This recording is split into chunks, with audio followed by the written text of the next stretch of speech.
Magandang araw muli sa inyo mga minamahal na mga kapatid.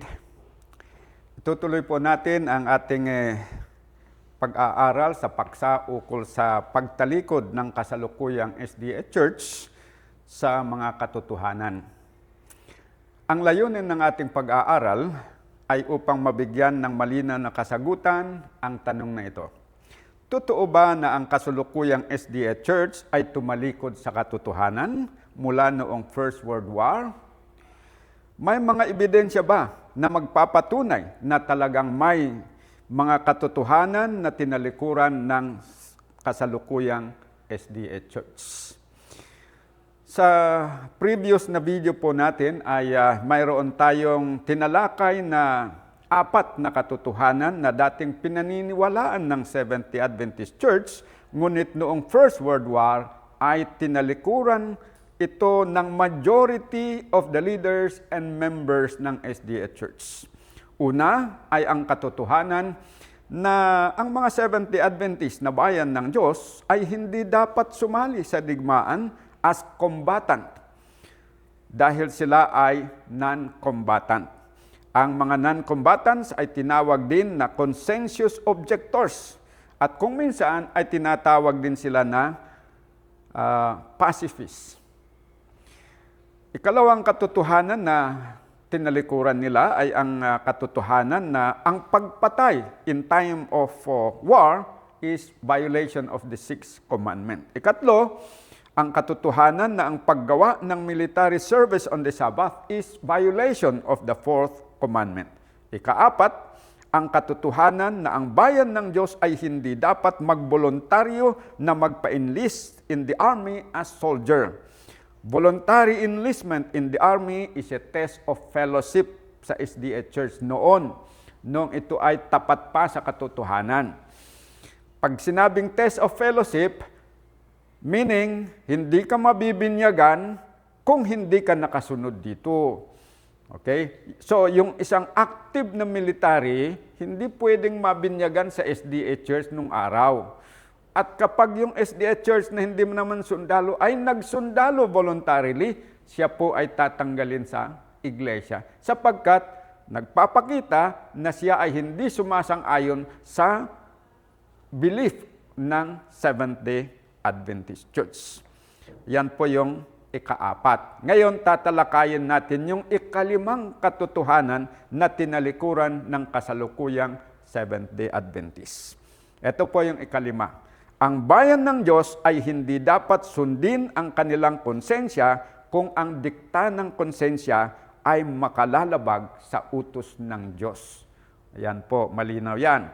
Okay, saan po nakabase ito? Ito po ay hindi imbento ng tao na katotohanan o doktrina. Ito po ay revealed na katotohanan sa iglesia sa pamamagitan ng kanyang propetisa na si Sister Ellen G. White. Dito po sa Patriarchs and Prophets, page 634 ay sinasabi, God has given men no liberty to depart from His requirements. Pag sinabing requirements, that is defined in the law of God. The Lord has declared to Israel, ye shall not do every man whatsoever is right in his own eyes, but ye shall observe and hear all these words which I commanded thee. So hindi daw po pinapayagan ng Diyos na ang bawat isa ay susundin niya yung konsensya niya, kung anong sabi ng konsensya na tama na dapat niyang gawin. Hindi po pwede yun. Sabi dito, yan, malinaw ang sabi ng Panginoon, ye shall not do every man whatsoever is right in his own eyes, right in his own conscience. Yan po. Kundi ano ang gagawin? But ye shall observe and hear all these words which I commanded thee. Yun pong mga kautusan ng Diyos ang tinutukoy doon. Okay. In deciding upon any course of action, we are not to ask whether we can see that harm will result from it, but whether it is in keeping with the will of God. There is a way which seemeth right unto a man, but the end thereof are the ways of death. Ayan po. So, napakalinaw po, no? Meaning to say, we will follow the law we will follow our conscience for as long as they are in harmony with the law of God. But if our conscience, dictate of our conscience, contradicts the law of God, yung law of God ay mas mataas kaysa ating konsensya. Sabi dito sa Volume 1 ng Mind, Character and Personality, page 322. Sabi dito, conscience is not to take the place of thus saith the Lord. Yung thus saith the Lord ang mangingibabaw, hindi yung konsensya. Okay? So, yung katotohanan na ito, tinalikuran po ng Seventh-day Adventists noong First World War hanggang ngayon. Okay? Ano po ang ebidensya natin? Sa protocol, ito po yung sinasabi natin na protocol. Ito po ay minutes actually ng meeting between the leaders of the SDA Church and the leaders of the Reform Movement, yung mga Nudist Fellowship noong First World War. Nagkaroon sila ng meeting. Tapos 3 days po yan, tinalakay nila yung issues sa pagitan nila. Okay? Dito po ang pagbabasehan natin. At bali, ang representative ng this fellowship group is 18 people. Representative naman ng mainstream SDA is 51 leaders. Tapos yung representative ng General Conference na bilang sila yung judges, okay, ay 4, kasama doon yung presidente. Okay, so nagpahayag ang bawat panig, and then they discuss the issues, pros and cons, ano yung issue dito sa kabila, ano naman dito. So everybody has their chance to speak and to bring out what is in their mind. Afterwards, ganito po ang pahayag naman ni President A.G. Daniels na nagiging decision nila doon sa Amerika. Kasi sa Europe, dalawa yung position. Yung mainstream, yung majority, ang position nila is combatant. Yung minority, non-combatant. Sila yung sumunod doon sa original na doctrine ng Seventh-day Adventist Church na non-combatant. So naging combatant yung majority. Doon naman sa Amerika, ito ang kanilang nagiging decision.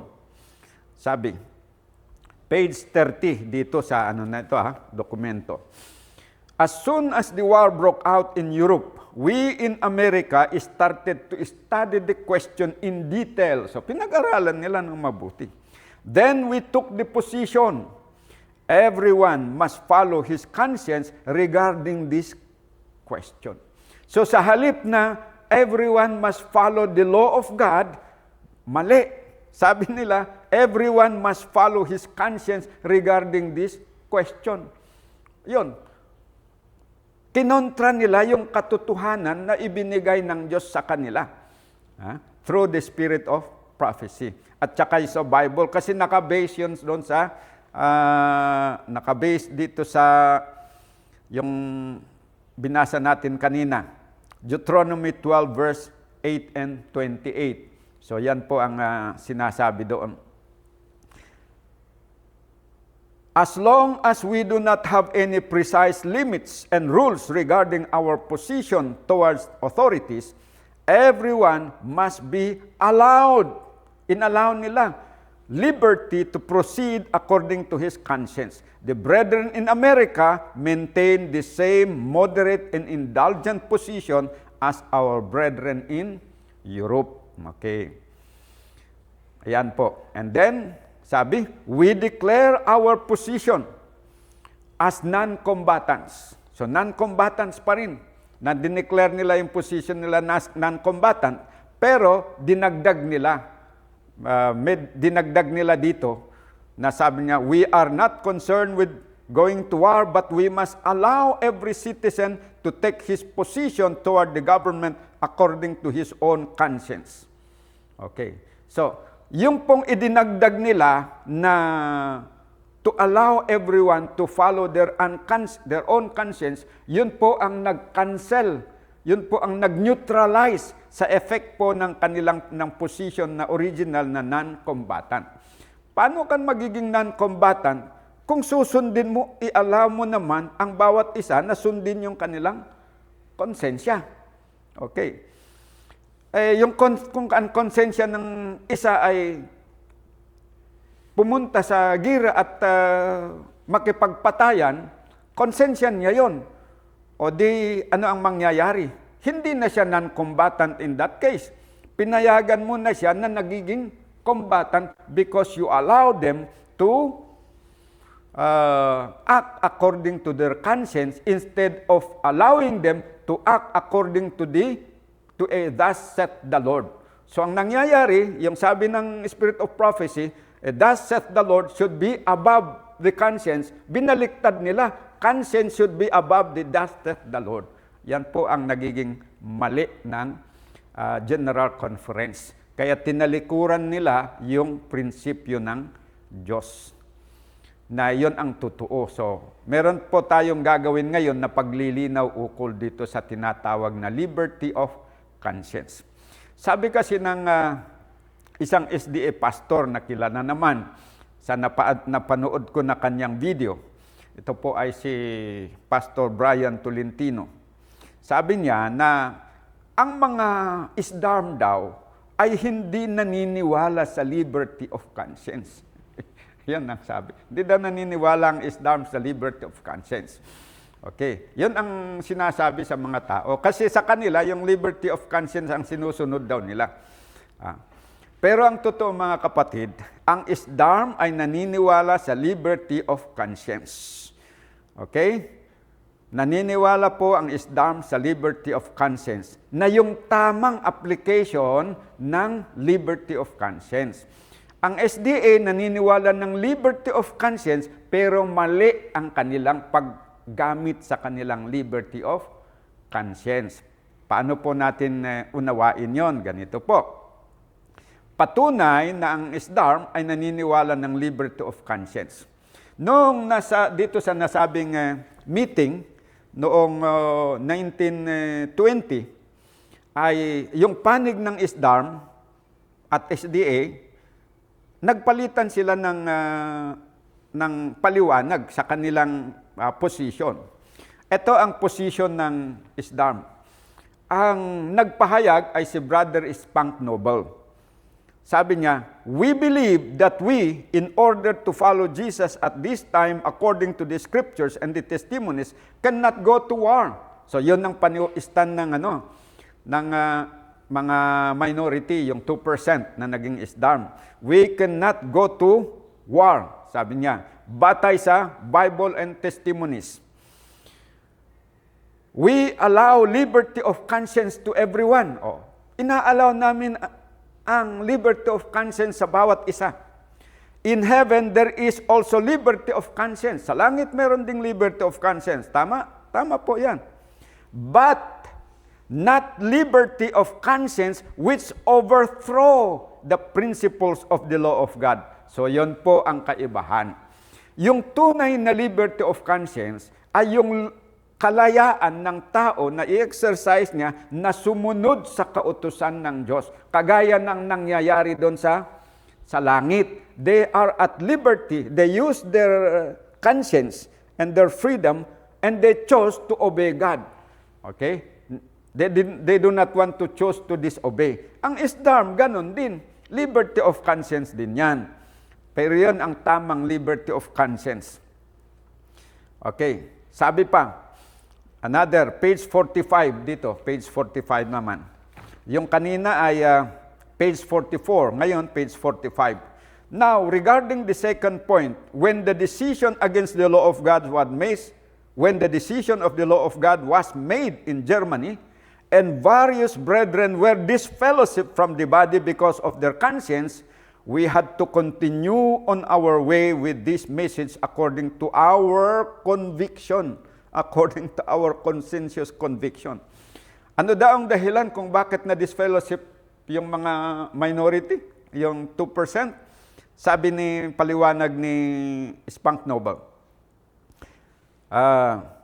Various brethren were disfellowshipped from the church because of their conscience. Oh, bakit because of their conscience? Kasi pinili nila na sumunod sa kautusan na magiging non-combatant. Hindi nila pinili na maging combatant. At yon ang dahilan kung bakit sila ay na-disfellowship. Dahil doon sa tama na pag-exercise nila ng freedom of conscience. Okay. Ito pa. Dito naman sa The History of the Advent Movement in Germany, page 258 ni Michael Platz, sabi dito, about 2% of the membership condemned Conrad's stand and refused to abide by it. Their persistent refusal resulted in dismissal from the membership of the church and the development of an opposing movement. Okay. So ano doon? They refused to abide by the decision of their leaders to allow the members to participate in the war. Yon ang decision kasi ng mga nangunguna, kagaya ni Conradi at saka yung kasama niya sa division committee. Ngayon, hindi sumunod itong 2%. Kaya sila ay na disfellowship because of their refusal to submit to the resolution of their leaders na labag sa kautusan ng Diyos. So, naniniwala ang ISDARM sa liberty of conscience na tamang application. Kasi sa education, page 55, ganito, ang tamang pagkagamit ng conscience. The greatest want of the world is the want of men. Men who will not be bought or sold. Men who in their inmost souls are true and honest. Men who do not fear to call sin by its right name. Men whose conscience is as true to duty as the needle to the pole. Men who will stand for the right, though the heavens fall.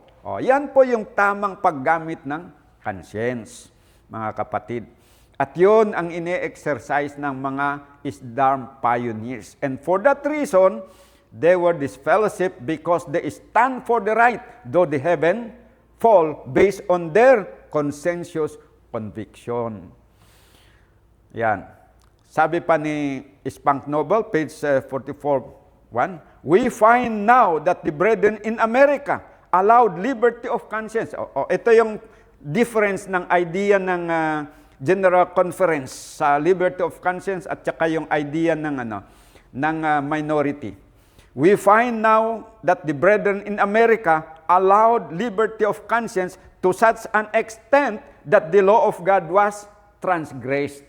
Ayun, ginagamit ng General Conference leaders yung liberty of conscience to allow the members to transgress the law of God. Whereas yung mga ISDARM pioneers, ginagamit nila yung liberty of conscience to obey God's law, not to transgress. That is the basic difference between the SDA Church na kasalukuyan at saka yung ISDARM. Ginagamit ng ISDARM ang liberty of conscience to obey God's law. Ginagamit ng kasalukuyang SDA ang liberty of conscience to transgress God's law. Ayan. Kaya sabi dito, in Germany, there was open violation of the law, and the brethren in America understood that this is not right, and yet they allow. Yan ang mahirap doon. How did they allow? By saying that you are free to do whatever is right according to your own conscience. Ito ang sabi ni A.G. Daniels. I should like to say that the declaration by Brother Dell when it came to us in America did not seem right. And we regretted this. Nag-regret daw nila yung sulat. We received letters from members who condemn it very severely and asked that we should rise and condemn it. We told them that they should be quiet and cautious. I have never used my pen to publish a condemnation. of this declaration. Neither has Brother Spicer, but he said, let us not condemn the brethren in Germany and Europe in their distress. Brother Prescott took the same view. Oh. Tama naman na we should not condemn the brethren, but we should condemn their action. Hindi yung tao. Kumbaga, kagaya ba ng hate their sin, but you should love the sinner. Okay, so dito naman, itong mga nag-transgress sa law of God, we have to condemn their action. But we should not condemn the person, but offer forgiveness and love to them and ask them to, tawag dito, sabihin sa kanila na sila ay dapat na magsisi at manumbalik sa Diyos. Yan po ang dapat talaga na gawin, mga kapatid. It is correct for them not to condemn their brethren, but it is right for them to condemn their transgression. Nasasabihin naman sana na mali yung ginawa nyo, dapat pagsisihan nyo yan. Yan po ang tama na dapat ginawa ng ating mga leaders. Pero nanahimik sila. So in that way, ginamit din naman ng GC committee yung kanilang freedom of conscience. Ang problema, they use it not to condemn or even the action. Parang nagiging neutral sila doon. Okay. Sabi pa, kaya eto naman, sa case naman ng taga-Europe, they use their conscience to transgress the law of God. Sabi ng letter galing sa European Division, we should do our military duties cheerfully whilst we are in service or being called to serve, so that the officers in charge will find us valiant and true soldiers. So, paano naman nila ginamit yung na yon? Freedom of conscience nila. They use it to do military duties. Tapos, tinuruan pa yung kanilang mga kasama, tinulak pa sila na sumali sa sa gira. Yan ang mali na paggamit ng liberty of conscience. Okay. Dito naman tayo sa paglilinaw ukol sa tinatawag na non-combatant position ng SDA Church noong First World War. Kasi sabi nila, tama naman yung position ng General Conference dahil non-combatant. Yung dati na General Conference natin ng noon pa, during the American Civil War, non-combatant sila. Yung General Conference natin noong First World War, non-combatant pa rin. Kaya linawin natin, mga kapatid. Kasi kung non-combatant, parehas na non-combatant ang General Conference, non-combatant din yung 2%, how come na hindi sila nagkasundo? Dapat magkasundo sila kasi pareho silang non-combatant eh. Di ba? Normal lang sana yon. The fact na hindi sila nagkasundo, it means na merong pagkakaiba yung konsepto nila tungkol doon sa kung anong ibig sabihin ng non-combatant. Okay? Kagaya lang ng mga sa atin ng mga Sabatista at saka yung mga Dominguista, sabi nila, Sabbath keeper naman kami. Sabi natin, Sabbath keeper din kami. Sumusunod kami sa fourth commandment. Sabi nila, kami, Sabbath keeper din, sumusunod sa fourth commandment. Ang problema, yung Sabbath natin is seventh day, yung Sabbath nila is Sunday. Pero parehong nagsasabi na ayon daw sa Ten Commandments. Pareho naman tayong seventh day eh. Ang problema lang, pagkakaiba natin, nagsimula kayo sa pagbilang sa Sunday, natural ang seventh day ninyo, Saturday. Kami naman, nagsimula kami ng pagbilang sa Monday, seventh day ang Sunday namin, ang seventh day. So, parehong label pero magkaiba ang laman. Ganon din dito. The same label na non-combatant pero may pagkakaiba sa laman. Okay. Ito ang paliwanag ni Daniels tungkol sa non-combatant na tayo o stand ng General Conference. Sabi sa protocol, page 30, ito ulit, as soon as the war began in Europe, we studied this subject carefully in America. After we had studied this subject carefully, however, we found that it confused us very much. It was a question of taking a position upon which all could be united, and that was the following: that we as a denomination accept the principle of non-combatants. O, tinanggap daw nilang principle of non-combatants. Non-combatancy was our watchword. This was our position as a denomination. We went back to the Civil War in order to confirm this position. Thus, our brethren took up this position after long study and discussion. Okay. The next difficulty which appeared were, what do we understand by non-combatants? Dito ngayon nagkakaiba. What do we understand by non-combatant? What part should we take in the war? In what relationship should we stand to the government? I should now like to tell you how the matter turned out with us in America. Okay. Non-combatant idea endorsed by General Conference. Number 1. Ito meron silang different idea ng non-combatant. Number 1, there were some brethren in the USA who, as soon as we took our position as non-combatants, said, "This means that I have nothing to do with the war. I shall not go into the camp when I am called up." So the soldiers had to arrest them and bring them into the barracks. They did not offer any resistance. They wanted to fight out their idea of non-combatants, and we allowed them. Yan, so nai-allow daw po yung ganon na klase na non-combatant na hindi talaga mag-participate whatsoever. Pag hinuli, okay lang, hinuli. Dinala doon sa prisuhan, na priso, okay lang. Walang imik. Basta hindi nakikialam doon sa any activity ng government about war. Ang tawag ng iba dito sa ganitong klase ng non-combatancy ay pacifist. Non-combatant idea endorsed by the General Conference. Number 2. Then we had others who did all except the military drill. Only when the gun was handed to them, they refused to accept it. They took a broomstick or some other stick and carried out all exercises. That was their conscience and their concept of non-combatancy. So, pag na-recruit sila, pinilit sila na ipatraining, okay, nag-training naman sila, pero ang hawak nila kung ano-ano na lang, basta huwag humawak ng baril. Oh.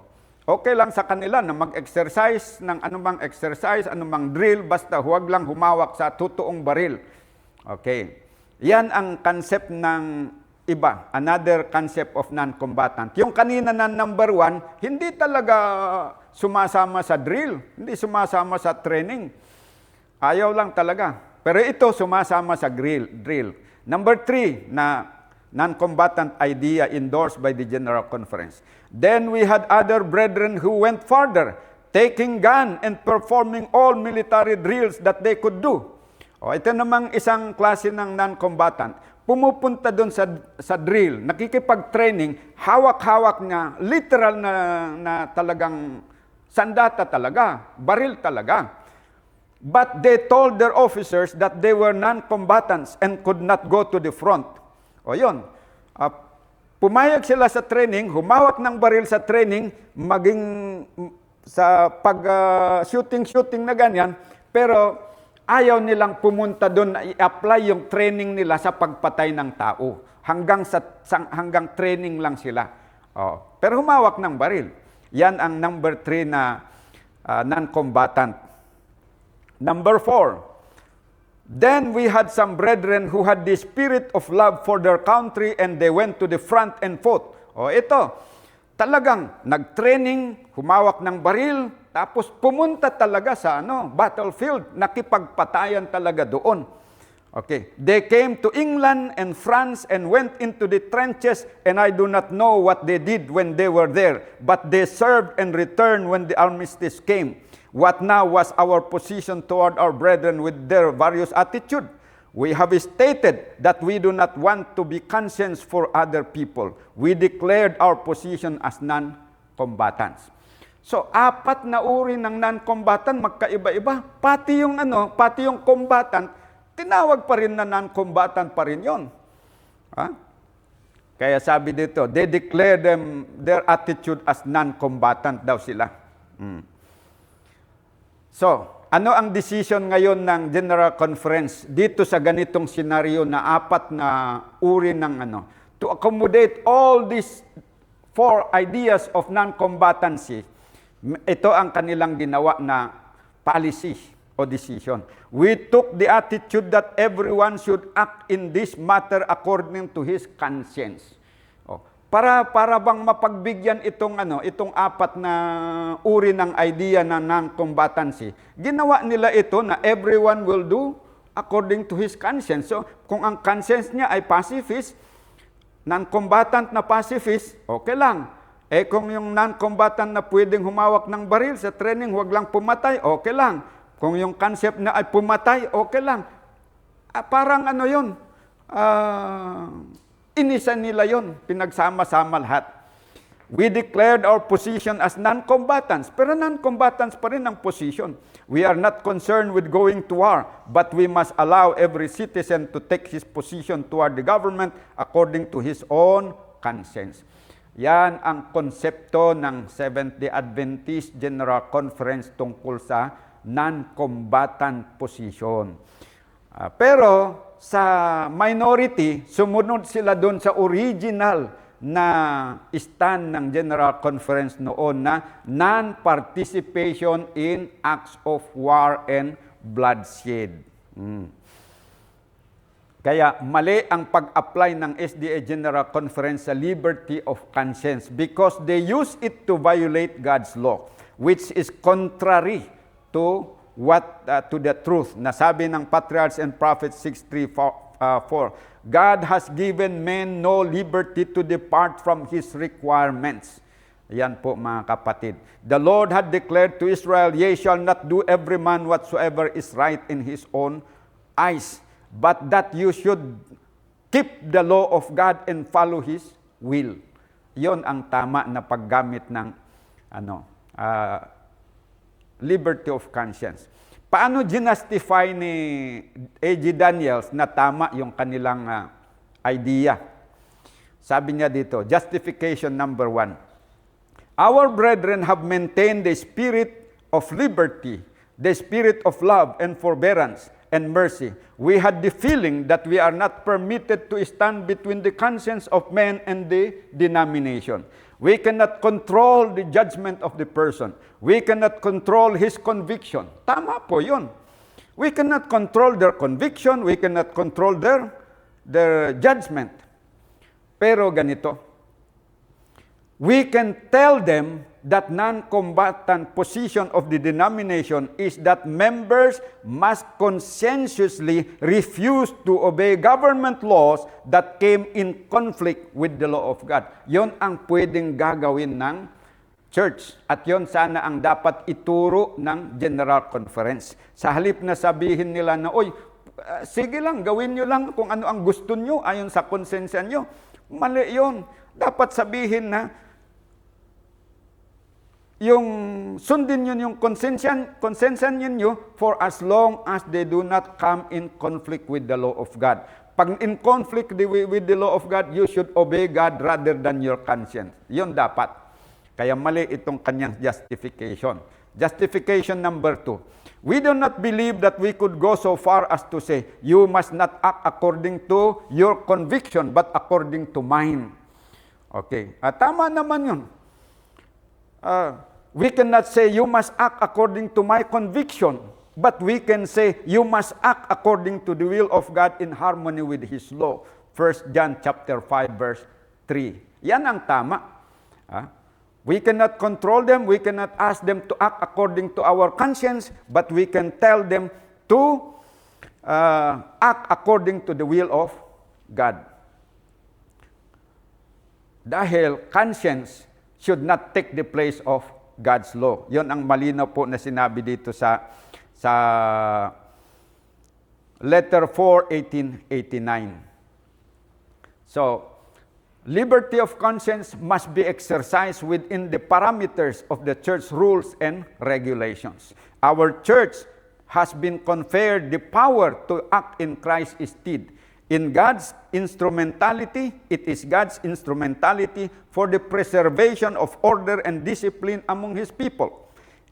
To it, the Lord has delegated the power to settle all questions respecting its prosperity, purity, and order. Upon it rests the responsibility of excluding from its fellowship those who are unworthy, who by their unchristlike conduct would bring dishonor on the truth. O anong power ang ibinigay daw sa church? The power to exclude from its communion yung mga tao na lumalabag. Kaya tama yung original position ng SDA Church na test of fellowship talaga ang pagsali sa gira, pagsali sa pagsusundalo. Kapag ginamit nila yung kanilang freedom of conscience to transgress that law, the church was empowered to exclude them unless they repent. Okay. Sabi, consciences do not all harmonize and are not all inspired alike. Kaya dapat yung sosuportahan ng iglesia ay yung tamang paggamit ng conscience, yung tinatawag na sanctified conscience. Yan po mga kapatid. So, ibig sabihin, magkaiba yung original concept ng SDA Church sa non-combatancy sa bagong concept ng non-combatant noong First World War. Noon kasi, yung non-combatant noon, hindi pinapayagan talaga ang magsundalo at saka magiging combatant. Pero dito sa stand na bago, yung non-combatant nila, pinapayagan pa rin kahit na yung mga lumalabag sa kautusan, pumapatay ng tao at lumalabag na sa Fourth Commandment, pasok pa rin yan sa non-combatant na idea nila. Okay. So, yon po ang mali. So, malinaw na talagang tumalikod ang SDA Church General Conference doon sa dating katotohanan na ipinangangaral niya noon. At dahil tinalikuran ng SDA Church ang 5 katotohanan na ating tinalakay, kaya ang resulta, ang dami-daming mga Seventh Adventist nung First World War, Second World War, at ngayon, ang dami-daming mga Seventh Adventist ang sumali sa gira 2 times, First World War, Second World War, at saka sa Gulf War, at saka sa ngayon, ang daming Seventh Adventist around the world na mga sundalo na. Hindi, kahit walang draft, volunteer. Pero hindi na didisfellowship. Kahit pumapatay ng tao, kahit dito sa Pilipinas, pulis na Seventh Adventist, pumatay ng tao, hindi yan, madidisfellowship. Yon ang kaibahan. Yon ang tanda na talagang tumalikod na ang Seventh Adventist sa katotohanan na ibinigay ng Diyos sa Kanya. Okay. So, napatunayan naman natin ng maraming mga evidences sa nakalipas, yung kanila talagang paglabag. Kaya, no need na ulitin natin ngayon. But I would like to read just this one. Ito yung sa recent 1991 Gulf War, para doon sa hindi nakarinig sa video natin sa nakalipas. The General Conference Adventist Chaplaincy Ministry assumes between 2,000 and 2,500 of the 5,000 U.S. troops in the Gulf War were Adventists. And then sabi dito, 90% of the Adventists in the U.S. military, including presumably those in the Gulf, are combatant bearing arms. Combatant. Hindi masyadong mabigat yung mga sabing non-combatant na pumupunta sa hospital, nasa Red Cross. Hindi gaano tayong kontra dyan. Ang kinokontra, yung talagang active na combatant na talagang involved sa pagpatay ng tao. Yan talaga ang malaking kasalanan dyan. Malaking pagtalikod. Yan, hindi basta-basta yan dahil makadisqualify sa isang tao para maging bayan ng Diyos. Kaya sabi nga dito sa Thought on the Mount of Blessing, page 51-52, whenever men chose their own way. Pag sinabing chose, meaning ginamit nila yung kanilang freedom of conscience. They place themselves in controversy with God. They will have no place in the kingdom of heaven, for they are at war with the very principles of heaven. In disregarding the will of God, pag ginamit yung conscience to disregard, to transgress the law of God, they are placing themselves on the side of Satan, not on the side of God.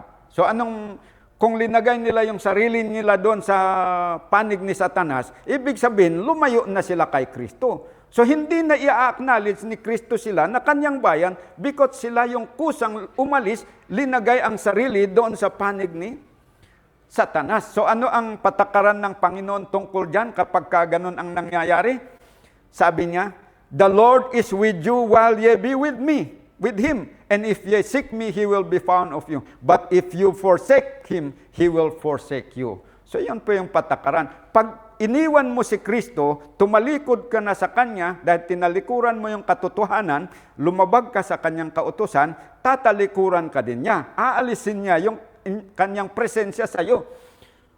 As an individual, sa church, ganun din. Pag inalis ng Panginoon yung presensya niya doon sa church, yung church na yun, hindi na pwedeng magiging tunay na iglesia ni Kristo. Kahit iglesia ni Kristo siya noon, pero ngayon, hindi na qualified na maging iglesia ni Kristo. Bakit? Dahil wala na yung presensya ni Kristo doon. Ano ang magpaging true church sa isang church? It is the presence of Christ in that church. Whether the members are many or few, as long as the presence of Christ is there, that is the true church. Yan po ang sabi dito sa Upward Look 313. God has a church. It is the people who love God and keep His commandments. Where 2 or 3 are gathered together in my name, there I am in the midst of them. Matthew 18:20. Where Christ is even among the humble few, this is Christ's church. Ano daw yung kinikilala na true church? Where the presence of Christ is, even if there are only few. That is Christ's church.